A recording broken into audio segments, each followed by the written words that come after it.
Kau kelah? Mungkin ni hari terakhir saya kat sini. Hari terakhir. Tak.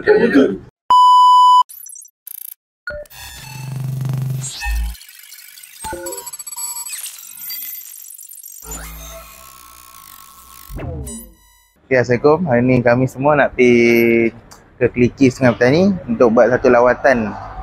So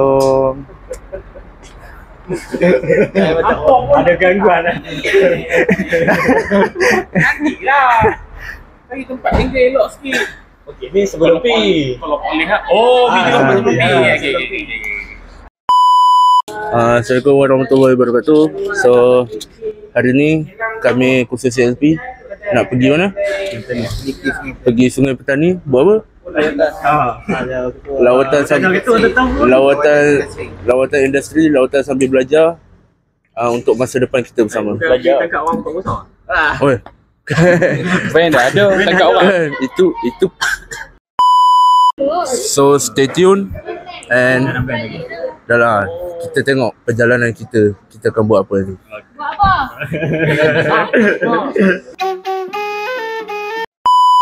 okay, so semoga perjalanan kita selamat sampai ke tempat destinasi lah. So guys ni, let's go. Okay, kita nak gerak lah. Gerak lah, jom. Okay, mana? Ni driver kita. Pulau Pinang. Driver kan? Driver? Sana. Bukan driver. Bukan driver. Bukan. Okay, ni kita nak hantar banduan-banduan yang pada pagi ni.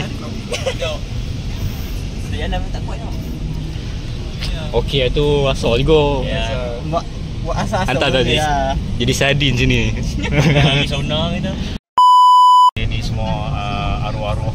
Jadi saya duduk atas bukit ni, saya tengok satu air pin ni. Aku terpekak. Gili-gili. Oh. Gili-gili ya. Lep. Okey, lep. Okey. Apa? Belakang ah. Kita dah sampai ke mana? Sungai Petani ah. Kau semua masing-masing dah barai. Baru sejam setengah. Barai. Alih paling teruk kali. Tambah puasa lagi. Okey Zul. Okey clear. Okey Mat. Tengok macam tak okey. Okey Mat. Ya, itu. Alhamdulillah semua tak ada yang keras kan. Tak ada yang keras lagi ah. Okey, kita dah sampai ke dekat mana ni? Keliki. Sungai Petani. Jom ni. Okay guys, kita dah sampai tempat kejadian lah. Ni Keliki. Kejadian. Muka-muka nak pergi Miyawati ke? Kami sampai dengan selamat, InsyaAllah. Tapi balik belum tentu selamat. Doa lah baik-baik.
pertama kita buat repair, yang kedua kita buat jualan, yang ketiga kita buat trade in, yang keempat kita buat buyback.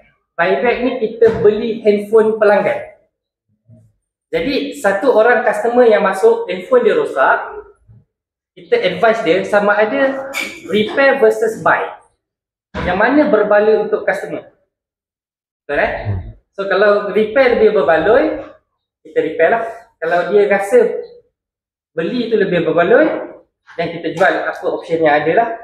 Dan kalau dia tak nak repair, dan dia tak nak beli, tak apa, kita boleh beli phone dia. Phone yang rosak pun kita beli juga. Tapi kita utamakan phone yang elok lah. Okay, Assalamualaikum. So hari ni kita telah selesai lawatan industri ke Kliki, Sungai Petani. So dapat berbagai inilah ilmu yang dapat daripada owner, iaitu Encik Azizi, iaitu Abang Azizi. So memang puas hati lah. Dah masa pun dah habis dah. Jadi ada cakap-cakap kat dalam, sedikit motivasi pun dari tuan kedai pun kan. So dah habis dah ni, kita bersurai balik. Masing-masing balik lena, masing-masing tak larak ni. Tak cukup makan puasa. Kau kelah? Mungkin ni hari terakhir saya kat sini. Hari terakhir. Tak.